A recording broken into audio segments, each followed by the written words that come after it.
Welcome to the Human Capital Innovations Podcast.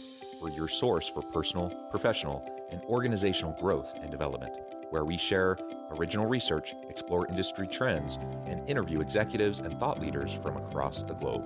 We hope you join us often for practitioner-oriented content around all things related to leadership, HR, talent management, organizational development, and change management. Maximize your personal and organizational potential with Human Capital Innovations Podcast.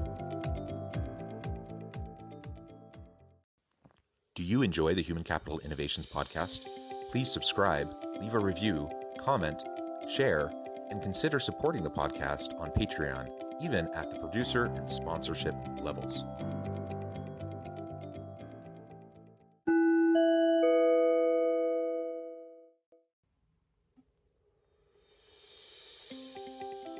Welcome to the Human Capital Innovations Podcast. In this HBR Minute HCI podcast episode, I explore the recent HBR video, How to Stop Promoting Incompetent Men.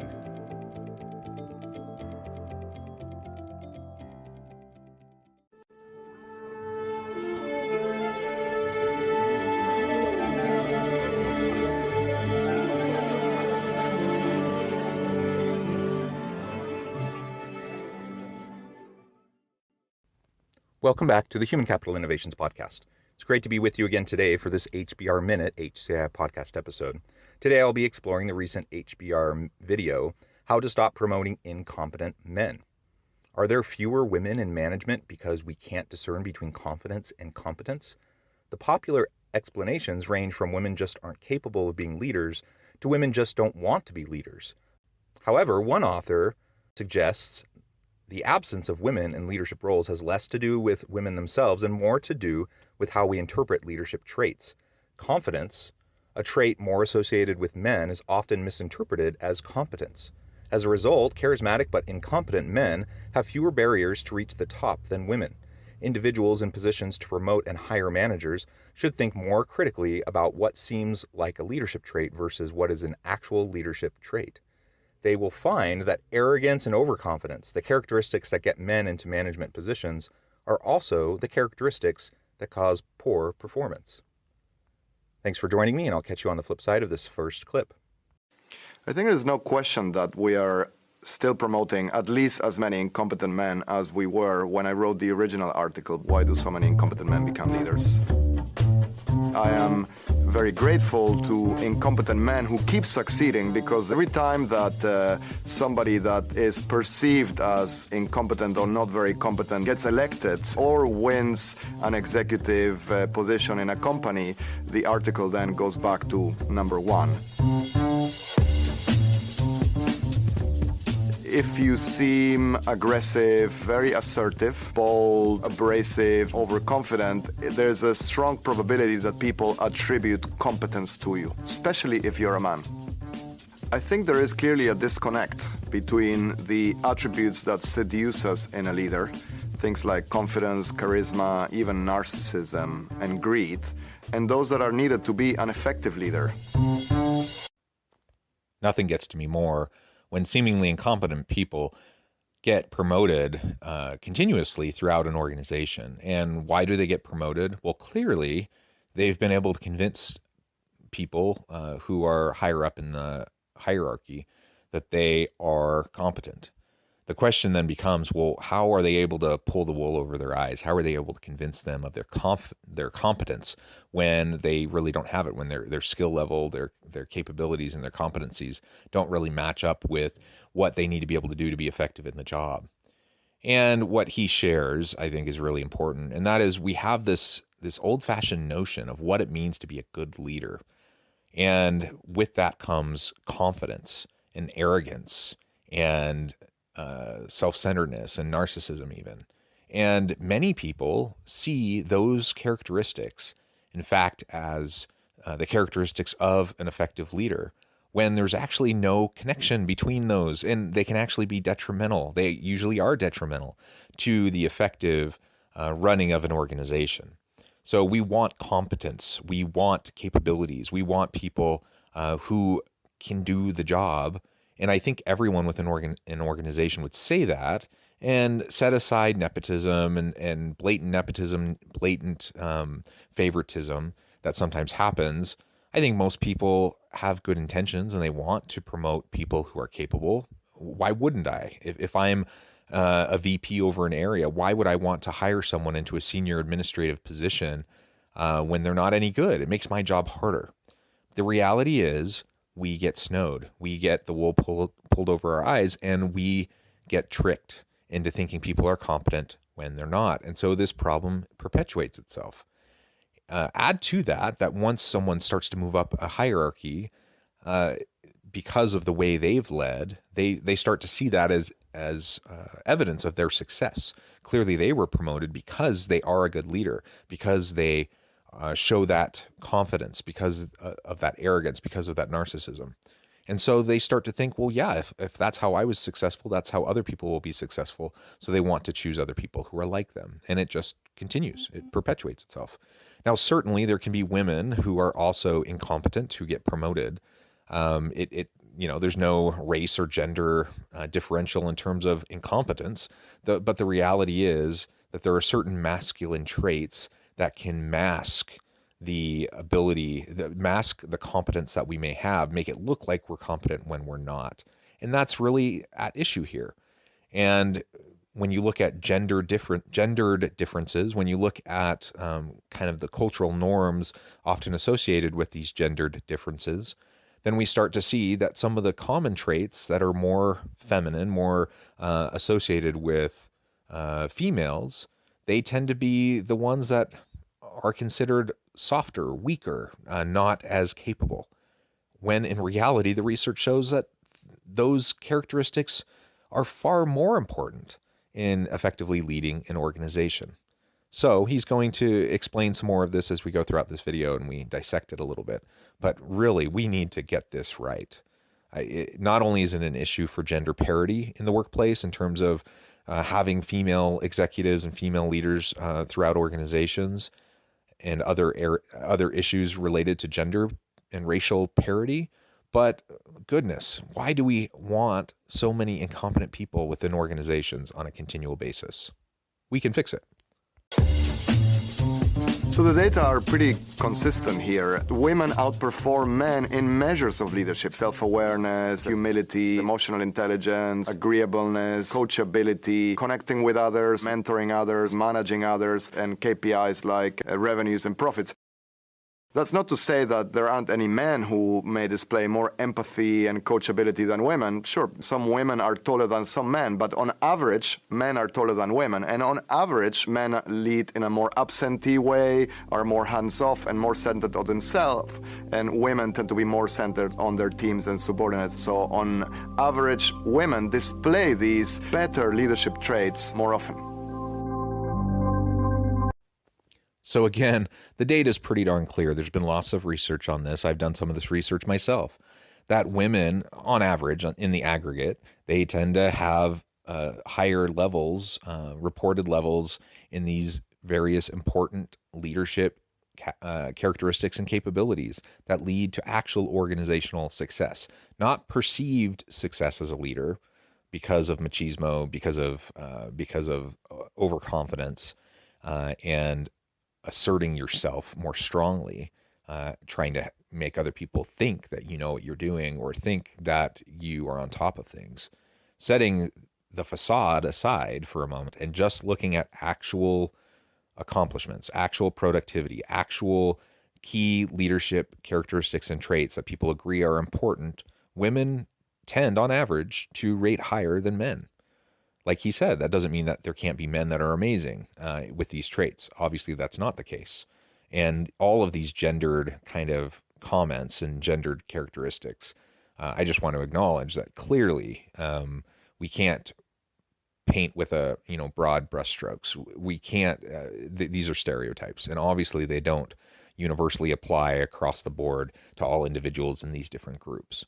But in the aggregate, we know that that women tend to score higher on these different attributes and these different characteristics and even these organizational outcomes. So again, why, if that is the case, why do women have such a hard time moving up the ranks of organizations? Why do they have such a hard time getting promoted? Why do we continually see incompetent men move past very capable and competent women who are just as skilled, just as capable, same types of experience? The women should be the ones getting the jobs because of their background, their skills, their experience, their education, their competencies and capabilities, yet they get passed over for incompetent men. I mean, that's a huge question. It's a huge problem, and we need to be able to address it. Now, is everyone just blatantly sexist? Well, no. Uh, I think most people, I like to give people the benefit of the doubt, and I think most people don't walk around trying to think about how they can screw over one group of people over another, but it's embedded into our systems. It's embedded into how we have functioned as organizations, as leaders and managers for generations. It's patriarchy. And so, of course, it's going to perpetuate itself if we don't actively try to disrupt it.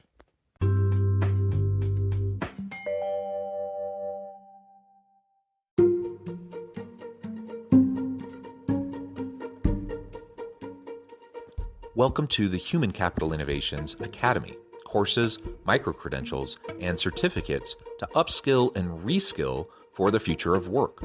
All HCI Academy courses, micro-credentials, and certificates are designed, developed, and delivered by award-winning and internationally renowned scholars, educators, thought leaders, executives, and practitioners. Our courses, micro-credentials, and certificates will help you make your mark on the future of work and make an immediate impact in your organizations. Check out the HCI Academy and our many course offerings and certificates to upskill and reskill for the future of work.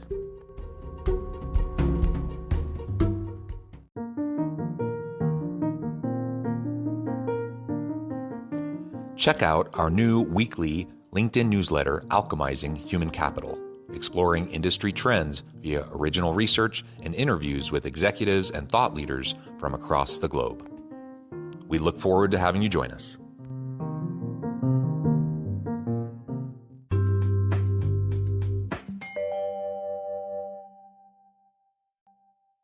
In this clip, he really does get down to and boil it down to some of the more sexist types of responses that people have as they think about women as leaders. And it really is a tightrope that women often have to walk to be able to not be seen as overly assertive, overly confident, overly ambitious. They need to be seen and perceived as adequately submissive even. Again, what a sexist thing to even say. But that's the reality that so many women face in the workplace. And so even though they rate higher on all these different characteristics, so many women in the aggregate have these capabilities, the empathy, the compassion, the ability to deal with complexity and nuance. They're not in the aggregate as inclined to try to exhibit overconfidence. Because of all of that, again, they get passed over. More incompetent men get promoted, and the problem perpetuates itself. So is the answer for women to try to act more like incompetent men, try to, beat their chest more, bluster, more overconfidence, overassertion? Is all of that what women need to do to be able to get a leg up and to be able to move into more leadership positions in the workplace? The answer is absolutely not. We don't need more of that. What we need are for men and women who are in executive leadership roles to recognize the problem, to recognize the bias, to recognize the systemic issues at play that disproportionately negatively impact women in the workplace. Now, layer on top of that, if you're a woman of color, for example, or layer on top of that other disadvantaged groups. Maybe you're a little bit older. Maybe your sexual orientation is something that people question. There's just so many different things. You start to layer all of these different characteristics on top of each other, and people become more and more disadvantaged. And it can be really, really hard for them to just get an equal opportunity. Most organizations say that they're equal opportunity. Most organizations say that they want diversity, equity, and inclusion. I don't think many people, there are some, but many people, most people will say all of those values are important. They'll say that they're working towards it. But are we doing enough? Are we really moving the needle? And if we're only doing surface level band-aid approaches to these big systemic problems, we're not going to see very much movement. But we should do better, and we need to really focus on it, get people around the table, and talk about the systemic issues, talk about possible solutions, get buy-in, and start to move the needle. This is the fundamental paradox in which women are trapped. The solution to improving the quality of our leaders is not to make it easier for incompetent women to become leaders, but to make it harder for incompetent men, so that we actually reward people for the potential and talent they have, as opposed to teaching them to emulate some pseudo-Machiavellian manipulative strategies that won't elevate the quality of leadership. I love that. The solution isn't to start hiring more incompetent women to level up with the number of incompetent men that move into roles of leadership. It's to start actually assessing leadership capabilities, start to recognize what is actually important, and then promote based on that. Promote fewer incompetent men. And by virtue of that, you're going to see the capabilities of all these amazing women in your organization or from outside who are applying to come into the organization, and things can start to even out. Now, does that mean we can't hire men into leadership positions? Of course not. I'm not, some people might accuse me of reverse discrimination because now we're saying men, we need to just hire women to equal the number. What we're talking about is just focus on capabilities, for crying out loud. Stop focusing on gendered norms. Stop focusing on all these preconceived notions. Stop focusing on tradition and the traditional thinking around what makes quote unquote a good leader. Most of that's garbage. And it's just tradition, and it doesn't actually mean anything for the way organizations work and run. And just start to focus on capabilities. Start to focus on competencies. Don't allow yourself to be snowed by all of the bluster and the overconfidence that people exhibit. Whether it's a man or a woman, a white person, a black person, straight or LGBT, whatever. It doesn't matter. Like, let's hire good people who are competent. And if we start to break down the systems that have held these disadvantaged groups down for so long, then over time, we really can make a huge difference. If you're a manager and you want to combat this problem, there are some simple basic rules that everybody can apply. Fundamentally, you need to have the humility to distrust your instincts. Develop an individual direct connection with others. Pay attention to what they're doing. Use others as a validation point to evaluate people's performance, and use data, assessments, evidence to make decisions as opposed to just follow your gut feeling. So if anything, I'm proactively asking people to discriminate more against incompetent men who want to be leaders. Develop the humility to distrust your instincts. We have so many implicit biases running through our brain. We're not even aware of what's guiding our decision making. Now, does that mean that we can't ever go with our gut? Well, no, but seek validating information and inputs. Talk to other people about how they perceive different individuals that perhaps you're considering for a promotion. Seek data. Look, assess capabilities and competencies. Don't just go off of your gut, because if you're only going off your gut without these other validating types of experiences, you will make poor choices. You will make poor decisions, and your implicit biases will influence the decisions that you make. Get to know your people. Seek true understanding of who they are, what they're capable of. Seek appropriate data and metrics to better understand performance. And so you can see through the facade that some people will put up. And then lean on other experts and other individuals who you trust who can help you have a good sense of that person, and if they truly have the capabilities to be able to perform well in the job. That's what we need to be able to do as organizational leaders. A big part of leadership is helping to develop others, helping to see the potential in others, and then helping them to see it in themselves, and then helping them to develop and work towards achieving it and maximizing and fulfilling their full potential. The other part of being a really good leader is to be able to recognize good capabilities in other people and surrounding yourself with great people and really putting together an excellent team. And honestly, I see so many organizations where leaders are just so crummy, and it's so obvious because of the quality of the hires that they make, the quality of the promotions that they make.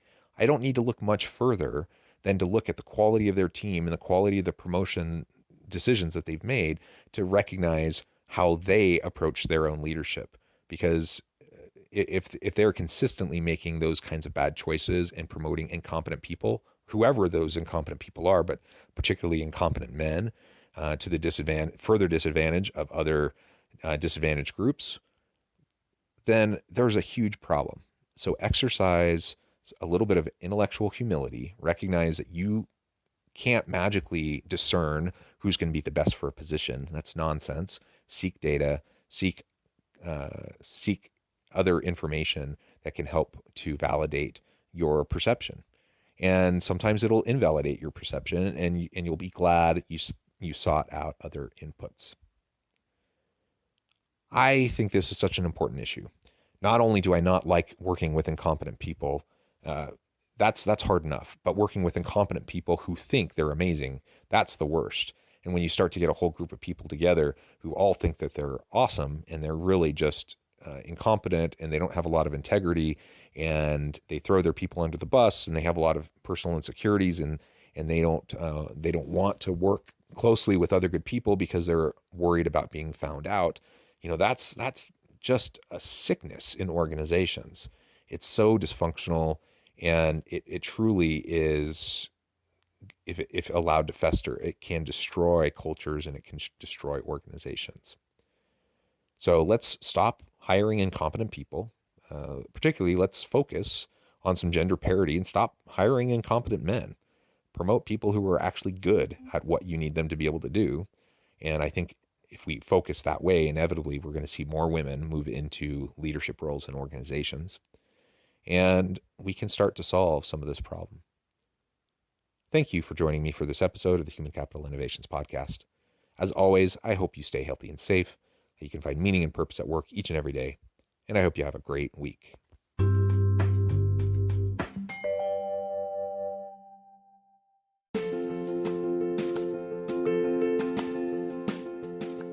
Bluer Than Indigo Leadership, the journey of becoming a truly remarkable leader. Early in my adult life, I learned about an Asian proverb that translates as bluer than indigo. If you think about the color indigo, it is a brilliant, deep, and vibrant blue, what some would call the bluest of blues. To have something that is bluer than indigo is rare and truly remarkable. Contrary to popular myth, there is no one-size-fits-all or cookie-cutter approach to effective leadership. There is no silver bullet, no secret sauce, no go-to model that will solve all of your problems. The truth is, great leaders have all had their unique strengths and flaws, and have all had to discover and then pave their own distinctive path in their life's journey to fulfill their leadership potential. Bluer Than Indigo Leadership will help you discover your own path and explore those ordinary, everyday actions that will help you respond to an uncertain future and produce extraordinary results for individuals, teams, and organizations.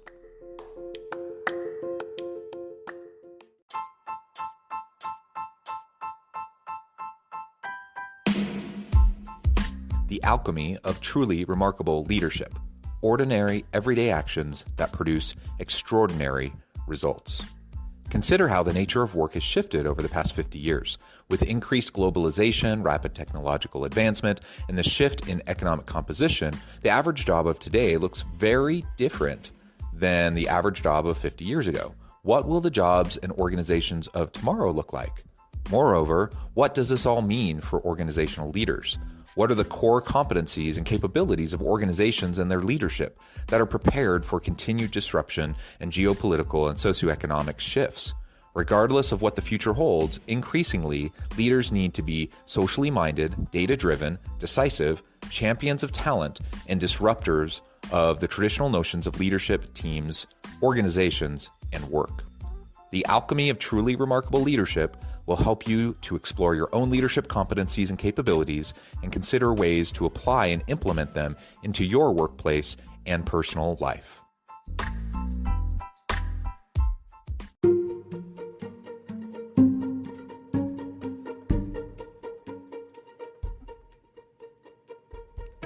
Check out Human Capital Innovations magazine, Human Capital Leadership. Human Capital Leadership is a free, interactive e-magazine with the mission to help individuals, leaders, and organizations find innovative approaches to maximize their human capital potential.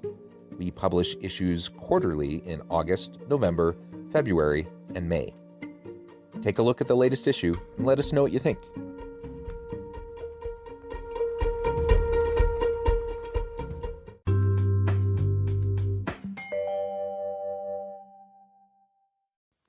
Do you enjoy the Human Capital Innovations podcast?